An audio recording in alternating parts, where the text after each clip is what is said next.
নমস্কাৰ দুচেণ্ট আছিলে আপোনালোকক স্বাগতম আজি 23 এপ্ৰিল 2025 আমাৰ প্ৰথমটো টপিক হ'ল Assam spends around 22,000 crores to purchase powers in 3 years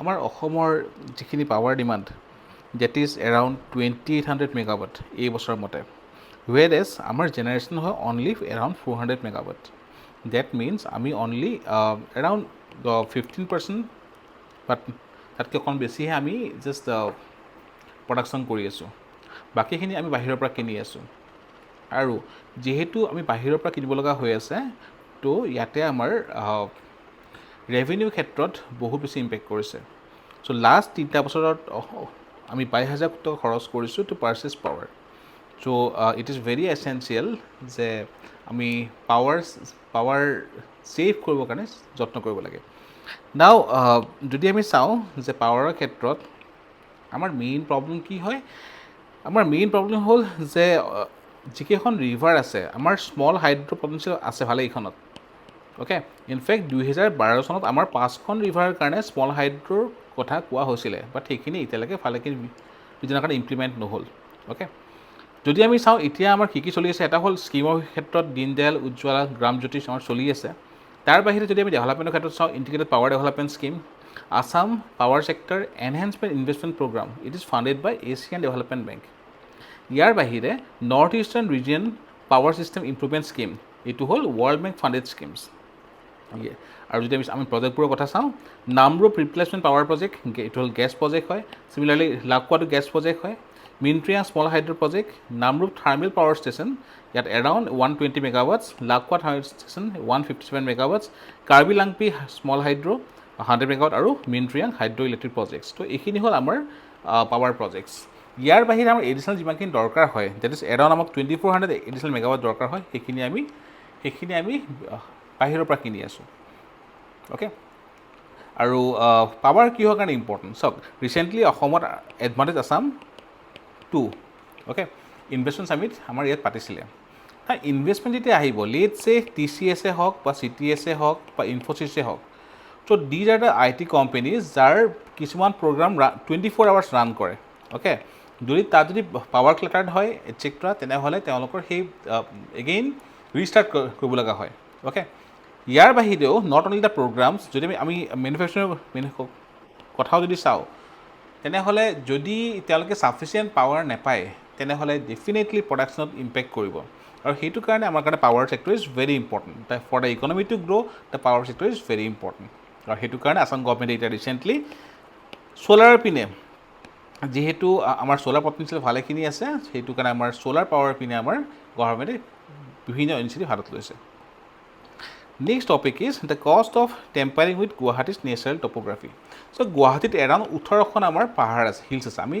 দুদিনমান আগতে ডিছকাছ কৰিছোঁ দ্য হিলছ অফ গুৱাহাটী বুলি অ'কে নাও ফৰ কনষ্ট্ৰাকশ্যন বা ঘৰ বনাবৰ কাৰণে হওক ৰাস্তাৰ কাৰণে হওক ডেভেলপমেণ্টেল ৱৰ্কৰ কাৰণে হওক সেই হিল এৰিয়াখিনি যিখিনি গছ আছে সেইখিনি গছ তাতে ডিফৰেষ্টেশ্যন বহুত হৈছে আৰু this tampering with the natural topography has hampered the region কেনেকৈ আনপ্লেণ্ড আৰ্বান এক্সপানশ্যনৰ কাৰণে যিখিনি ল' লাইং এৰিয়া আছে সেইখিনিত ইম্পেক্ট পৰিছে লগতে আমাৰ ৱেটলেণ্ডখিনি এনক্ৰ'চ হৈছে destruction of natural drainage it has created mainly 2 issue এটা হ'ল ড্ৰিংকিং ৱাটাৰ ইছ্যু ছেকেণ্ডটো হ'ল আমাৰ ক্লগড ৰেইন ৱাটাৰ যেতিয়া হয় lack of regulatory oversight is one of the reason আৰু increase run off and siltation by the rain water সেইটো কাৰণে আমাৰ ড্ৰেইনবিলাক আমাৰ সম্পূৰ্ণ ভৰ্তি হৈ যায় কনচিকুৱেঞ্চ কি urban flooding and water logging landslide and erosion in the region ground water depletion আৰু decline in urban liveability now how to address this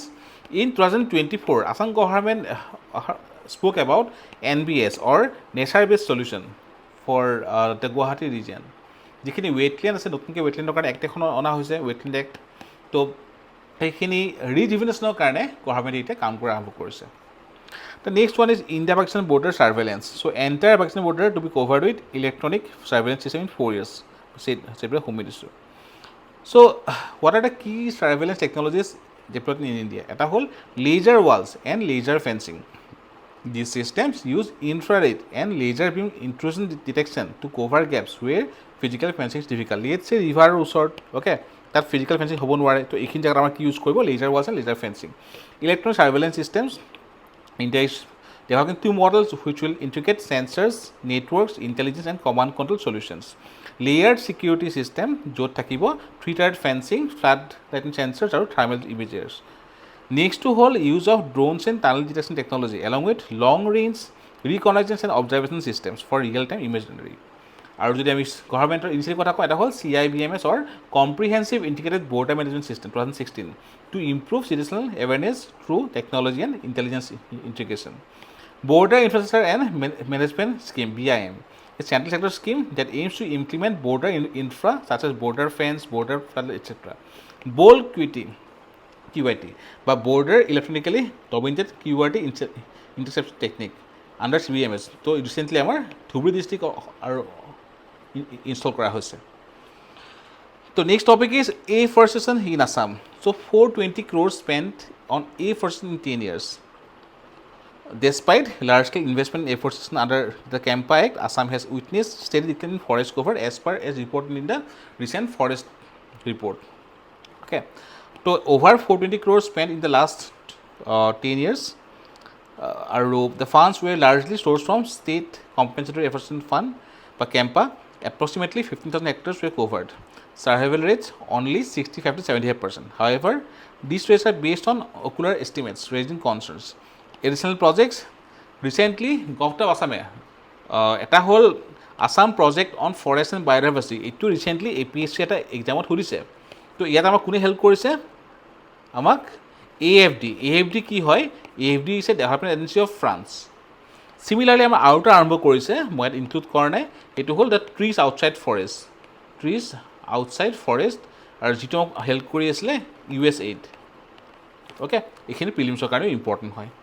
the next is চাওক এইটো মোৰ হিচাপত এটা বহুত important topic for the upcoming APSC and UPSC prelims. India's trade volume with ASEAN doubles. ASEAN কি হয়? It's an intergovernmental grouping aimed at promoting political and economic cooperation and regional stability among its members and other countries in Asia. Established in 1967 in Bangkok with the signing of ASEAN Declaration by 5 members Indonesia, Malaysia, Philippines, Singapore and Thailand. Presently it has 10 members. Headquartered in Jakarta, Indonesia. Okay, so these are the 10 members: Laos, Vietnam, Cambodia, Philippines, Brunei, Indonesia, Singapore, Malaysia, Thailand আৰু Myanmar. So recently Prime Minister's 10-point plan to strengthen ASEAN-India comprehensive partnership. তাৰে ভিতৰত এটা আছিলে 2025 ASEAN India Year of Tourism আৰু $5 million will be made available for the activities. To celebrate decade of active policy through several people-centric activities, then organize ASEAN India Women Scientist Conclave, doubling the number of scholarships at Nalanda University. Review of ASEAN India Trade in Goods Agreement 2025, enhancing disaster resilience. Initiate a new health minister's track. Initiate a regular mechanism of ASEAN Indian cyber policy dialogue. Workshop on green hydrogen and invited ASEAN leaders to join plant a tree for mother campaign towards building climate resilience. Now, ইয়াৰ বাহিৰে এই বছৰৰ কাৰণে important হৈছে AITIGA. কি হয় AITIGA? It's a free trade agreement between Indian and the 10 ASEAN member countries. It covers trade in physical goods, eliminating tariffs and reducing non tariff barriers. তো প্ৰিলিমছৰ কাৰণে important. It aims to enhance economic integration and bilateral trade. Origin signed in 2009 at the 7th ASEAN India Economic Ministers Meet in Bangkok, implemented in 2010, often termed as Indian ASEAN FTA. 2014 ASEAN and India signed a separate trade in services agreement. Okay, so our next topic to hold in India, US has a friend, says the Vice President J.D. Vance. So India USA. So economic partnership is how US has retained its position as India's top trading partner last year. Strategic defense cooperation, India US main defense cooperation যেনেকৈ লেমুৱা, কমকাছা, বেকা, ISA etc. লগতে Quad partnership and defence practices. Technology and innovation. So' ইণ্ডিয়াৰ ছেমিকনৰ ক্ষেত্ৰত, global digital ডেভেলপমেণ্টৰ ক্ষেত্ৰত, ইয়াৰ বাহিৰে critical মিনাৰেলছৰ ক্ষেত্ৰত India and USA has many partnerships. Energy security, space cooperation যেনেকৈ নাছা ইছৰো নিচাৰ প্ৰিলিমছত আহি গৈছে already, NASA's deep space mission help ISRO in communicating with Chandrayaan three etcetera. Okay, আৰু যদি আমি চাওঁ US ইণ্ডিয়া ডিফেন্স ৰিলেশ্যন, তো in the last three presidents যিখিনি US আছে তেওঁলোকৰ সময়ত মোদী অবামা ইৰা সেইখিনি সময়ত major defence partner LEMOA sign হৈছিলে, মোদী ট্ৰাম্প ইৰাত COMCASA STA-1 2+2 dialogue, Modi Biden ইৰাত বেকা মিষ্টা industry etcetera will sign. Okay, আৰু যদি চাওঁ ৰিচেণ্ট প্ৰাইম মিনিষ্টাৰ্ছ ভিজিট, তাত কি হৈছিলে a new 10-year framework for US India major defence partnership. Okay, ইয়াৰ বাহিৰে US platforms rising in Indian services UA to expand defence sales and co production, review of international tariff in arms regulations, opening negotiations, accelerate defense technology cooperation, US announcing a review of its policy on releasing 5th generation fighters to India. Very important this one, very important for prelims.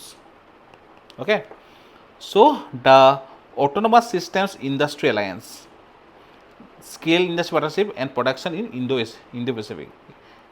ASEAN refers to Indo-US cooperation in the area of underwater domain awareness technology. Prelims কাৰণে আমাৰ important হয়।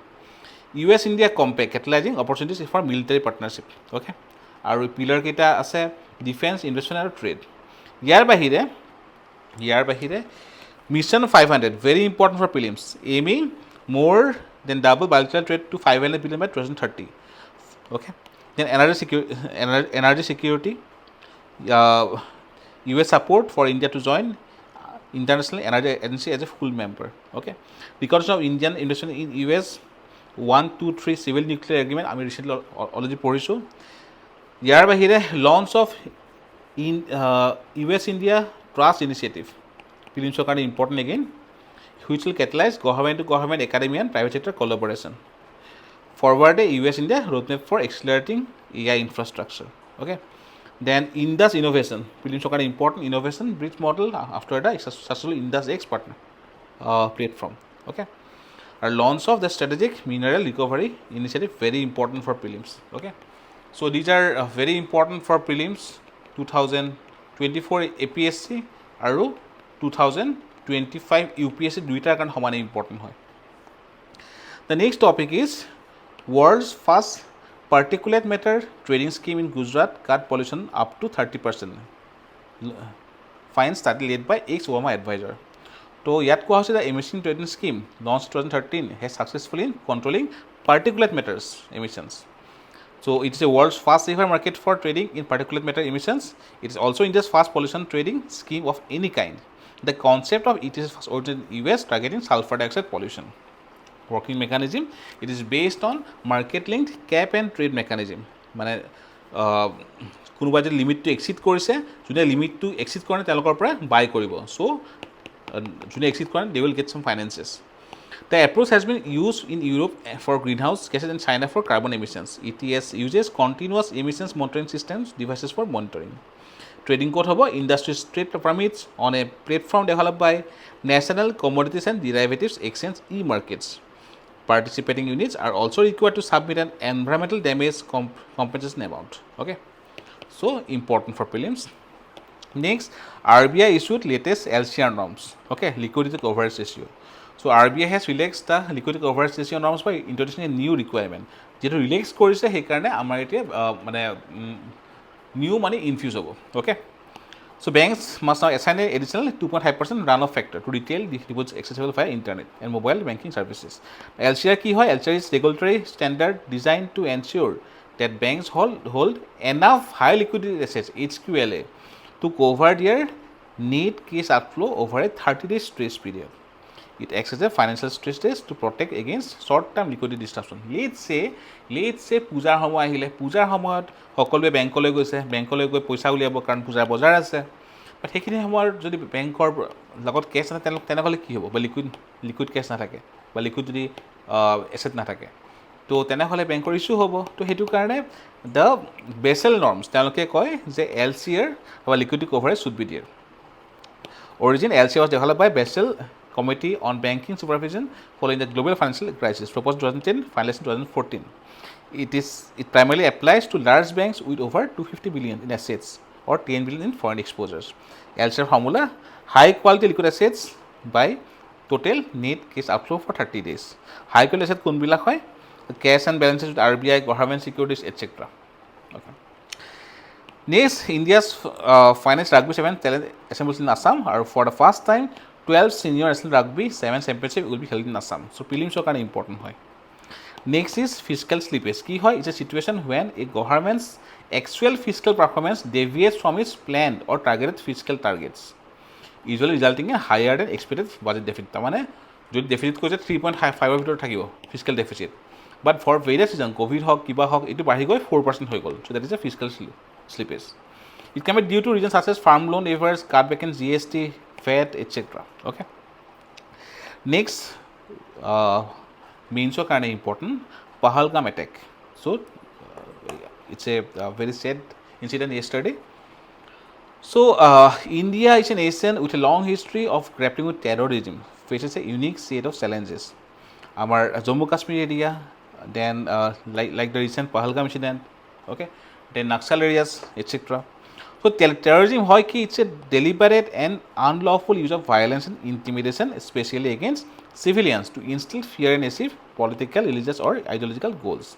It seeks to influence government or societies by creating a climate of fear, disruption and uncertainty. India maintains a policy of zero tolerance policy against terrorism. Domestic law ki case eta hol Unlawful Activities Prevention Act UAP 1967 designates terrorist organization for or individuals, criminalizes terrorist activities, also empowers authorities for investigation and prosecution.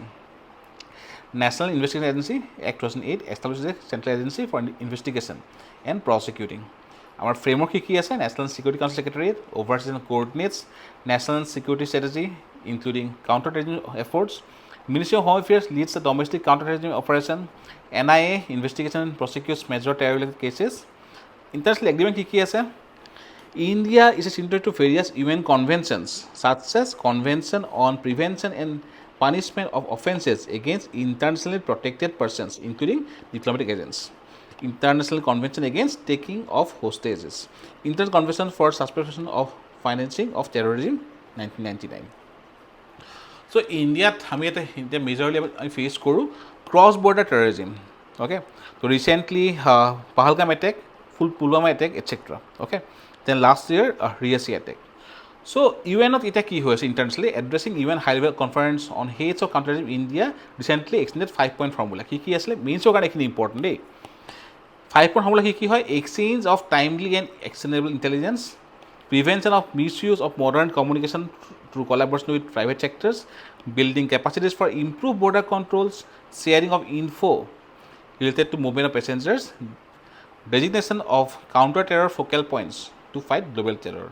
ইয়াৰ বাহিৰে UN Global Counterterrorism Coordination Compact 2018. The UN Global Counter-Terrorism Coordination Compact is the largest coordination framework across the 3 pillars of work of UN. Ki peace and security, sustainable development and human rights and humanitarian affairs. ইয়াৰ বাহিৰে UN Counter-Terrorism Trust Fund. So recently 2024 India around $5 lakh contribute কৰিছিলে. So it was established in 2009 and transferred to UN Office of Counter-Terrorism in 2017. The fund accepts contribution from government, intergovernmental, non-governmental organization, private institutions and individuals. So recently India that donate কৰিছিলে to reaffirming its commitment to global fight against terrorism. ইয়াৰ বাহিৰে যদি আমি চাওঁ actually total tourists was increasing in Jammu and Kashmir. 2023 2.1 crore, 2.35 crore. Similarly, foreign tourists was also increasing, but definitely such incidents create a negative impact on the tourism sector. This is Pahalgam. This is common eastern side of Jammu Kashmir. Okay, so this is the by-southern Pahalgam region, jot incident to hoy goisile. So this is all about today's current affairs. We'll again meet tomorrow. Thank you.